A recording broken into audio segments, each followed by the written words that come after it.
Work out అయిపోయి మెట్ల మీదకే నడుస్తుంటే కాళ్ళైతే ఘోరంగా నొచ్చినాయి. నమస్తే అందరికీ 100 డేస్ ఛాలెంజ్‌లో ఈరోజు అయితే డే 11 పొద్దుగాలనే లేచి గుడ్డు ఉడకబెట్టుకొని ఓట్ మీల్ చేసుకున్నా. బయట పనుందని పొద్దుగాల ఇంట్లోనే గుడ్లు తినేసి పోయి బయటనే ఓట్ మీల్ తిన్నా.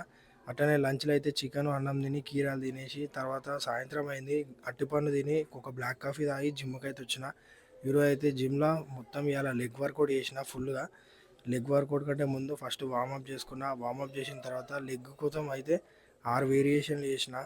ప్రతిదీ 3, 3 సెట్లు చేసిన. మస్తు అనిపించింది ఇయాల లెగ్ వర్కౌట్. కాళ్ళు అయితే మొత్తం చెప్తున్నా లాస్ట్‌కి నడవనికి కూడా కాలే జిమ్‌లో కూడా. ఇక చిన్న అటు ఇటు పడి వచ్చిన.